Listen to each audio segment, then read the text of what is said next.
नमस्ते। अच्छा, कभी ऐसा हुआ है कि पेपर सामने है और दिमाग बिल्कुल खाली, समझ ही नहीं आ रहा है कि क्या लिखूं। आज हम इसी मुश्किल सवाल का हल ढूंढेंगे, एक बहुत ही मशहूर हिंदी निबंध के जरिए।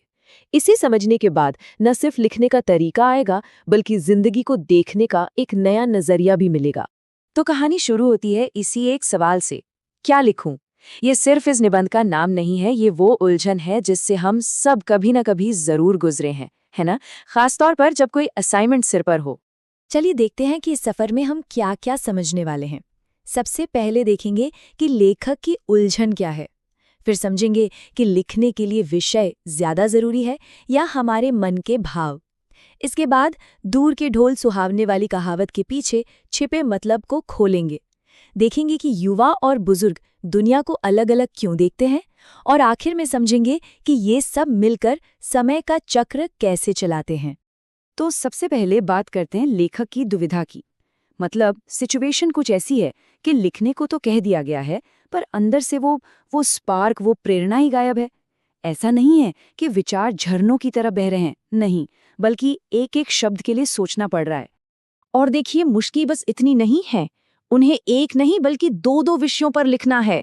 पहला टॉपिक है एक कहावत, दूर के ढोल सुहावने होते हैं, और दूसरा है समाज सुधार जैसा काफी सीरियस टॉपिक। और सिर्फ लिखना ही नहीं, बल्कि एक आदर्श निबंध, मतलब एक परफेक्ट ऐसे लिखना है। अब बताइए, बिना किसी इंस्पिरेशन के ये सब कैसे होगा? यही जो उलझन है ना, ये लेखक को लिखने की एक बहुत ही गहरी बात पर सोचने को मजबूर कर देती है। आखिर किसी लेख को अच्छा क्या बनाता है? उसका टॉपिक, या फिर उसे लिखने वाले के मन के भाव? मतलब कंटेंट ज्यादा जरूरी है या एक्सप्रेशन? चलिए पता लगाते हैं कि लेखक क्या सोचते हैं इस बारे में। तो इस सवाल का जवाब उन्हें मिलता है एक अंग्रेजी निबंधकार A.G. गार्डनर की एक लाइन में। वो कहते हैं, असली वस्तु है हैट, खूंटी नहीं। अब ये सुनने में थोड़ा अजीब लग सकता है, पर ये एक बहुत ही कमाल का मेटाफर है जो लिखने की कला का पूरा राज खोल देता है। तो क्या मतलब है इसका? चलिए इसको आसान बनाते हैं। यहाँ खूंटी यानी पेग वो है निबंध का टॉपिक, विषय, और हैट यानी टोपी वो है लेखक के अपने विचार, उनकी भावनाएं, उनका लिखने का स्टाइल।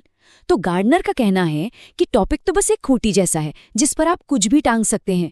असली चीज तो वो हैट है, मतलब आपकी अपनी सोच, आपके भाव, जो आप उस खूंटी पर टांगते हैं, वही किसी लेख को खास बनाता है, टॉपिक चाहे जो भी हो। और बस यही बात लेखक के मन में बैठ जाती है। अब उनके सामने लिखने के दो रास्ते हैं। एक है वो पुराना मुश्किल वाला रास्ता, जहां बड़े बड़े भारी भरकम शब्दों और लंबे लंबे वाक्यों का इस्तेमाल होता है, सिर्फ ये दिखाने के लिए कि लिखने वाले को कितना ज्ञान है। और दूसरा रास्ता है बिल्कुल सीधा सरल, दिल से निकली बात को आसान शब्दों में कहने का। लेखक इस मुश्किल रास्ते को छोड़ देते हैं और दिल की आवाज सुनने का फैसला करते हैं। अब जब लेखक ने अपना रास्ता चुन लिया है, तो वो अपने पहले टॉपिक को उठाते हैं, दूर के ढोल सुहावने होते हैं। अब देखते हैं कि वो अपने इस सीधे साधे पर्सनल स्टाइल से इस मामूली सी कहावत में से कितने गहरे और दिलचस्प मतलब निकालते हैं। चलिए पहले इस कहावत का बिल्कुल सीधा साधा मतलब समझते हैं। कल्पना कीजिए, कोई ढोल आपके बिल्कुल कान के पास बज रहा है। कैसी आवाज आएगी? जोरदार, कर्कश, शायद कानों को चुभने वाली भी। लेकिन वही ढोल अगर कहीं दूर बज रहा हो तो उसकी आवाज कितनी मधुर, कितनी मीठी लगती है ना? पर ऐसा होता क्यों है? लेखक इसका बड़ा सुंदर कारण बताते हैं। वो कहते हैं कि ऐसा इसलिए होता है क्योंकि जो दूरी है ना, वो आवाज की सारी कठोरता को खत्म कर देती है। जब आवाज हम तक पहुंचती है तो हमारा दिमाग उस आवाज और हमारे बीच की खाली जगह को अपनी कल्पना से भर देता है। हम सोचने लगते हैं, अरे कहीं शादी हो रही होगी, कोई त्योहार होगा। और इस तरह एक मामूली सी आवाज हमारे मन में खूबसूरत तस्वीर बना देती है। और अब लेखक इसी दूरी वाले आइडिया को एक बिल्कुल नए लेवल पर ले जाते हैं। वो सिर्फ आवाज की दूरी की बात नहीं करते, बल्कि समय और अनुभव की दूरी की बात करते हैं। और यहीं से ये निबंध एक साधारण कहावत से निकलकर जिंदगी का एक गहरा फलसफा बन जाता है। लेखक कहते हैं कि ये जो दूर के ढोल सुहावने वाली बात है ना, ये सिर्फ ढोल पर लागू नहीं होती, ये हमारी जिंदगियों पर भी लागू होती है। ठीक वैसे ही जैसे दूर के ढोल मीठे लगते हैं, वैसे ही भविष्य और अतीत भी हमें बड़े प्यारे लगते हैं। क्यों? क्योंकि वो भी तो हमसे दूर है। इसको ऐसे समझते हैं, जो युवा हैं, जो तरुण हैं, उनके लिए भविष्य क्या है? एक दूर के ढोल जैसा। उन्होंने अभी तक जिंदगी की मुश्किलों को, उसके संघर्षों को पास से नहीं झेला है, इसलिए भविष्य उन्हें बहुत सुनहरा, बहुत आकर्षक लगता है। और दूसरी तरफ है बुजुर्ग। उनके लिए उनका बीता हुआ कल, उनका अतीत एक दूर के ढोल जैसा है। वो अपनी जवानी के संघर्ष, उसकी परेशानियां भूल चुके हैं और उन्हें सिर्फ अच्छी बातें याद हैं। इसलिए उन्हें अपना अतीत एक गोल्डन एज, एक सुनहरा दौर लगता है। तो पॉइंट क्या है? पॉइंट ये है कि दोनों के ही सपने बड़े सुखद हैं, युवाओं के भविष्य के सपने और बुजुर्गों के अतीत के। और वजह सिर्फ एक है, दूरी। समय की इस दूरी ने असलियत की कठोरता को धुंधला कर दिया है। और पीछे क्या रह गया है? बस एक मीठी याद या एक उम्मीद भरा सपना। और यहाँ आकर लेखक एक बहुत ही कमाल के नतीजे पर पहुंचते हैं।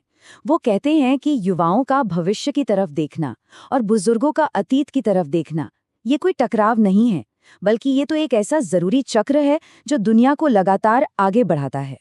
और देखिए, लेखक ने कितनी खूबसूरती से अपने दूसरे टॉपिक को भी यहीं जोड़ दिया। याद है दूसरा टॉपिक? समाज सुधार। तो होता क्या है कि युवा भविष्य को आज में लाना चाहते हैं, वो बदलाव चाहते हैं, क्रांति चाहते हैं। इससे समाज में सुधार होता है। और जो बुजुर्ग हैं, वो अतीत के अच्छे अनुभवों और मूल्यों को बचाकर रखना चाहते हैं। इसी खींचतान से, इसी पुश एंड पुल से समाज में एक संतुलन बना रहता है और समाज सुधार की गाड़ी आगे बढ़ती रहती है। ये एक ऐसा चक्र है जो कभी खत्म नहीं होता। जो आज के युवा हैं, वो कल बुजुर्ग बनेंगे और अपने आज को सुनहरा अतीत मानकर याद करेंगे। और फिर उनकी जगह लेने के लिए एक नई पीढ़ी आ जाएगी जो अपने सुनहरे भविष्य के सपने देखेगी। और इसी तरह जिंदगी और समाज हमेशा हमेशा आगे बढ़ते रहते हैं। और आखिर में लेखक पूरे निबंध का अपनी सारी बातों का सार बस एक लाइन में समेट देते हैं। दोनों के ही स्वप्न सुखद होते हैं क्योंकि दूर के ढोल सुहावने होते हैं। तो देखा, एक मामूली से सवाल क्या लिखूं से शुरू हुई बात हमें जिंदगी, समय और इंसान के स्वभाव के बारे में कितनी गहरी समझ दे गई। सोचने वाली बात है ना?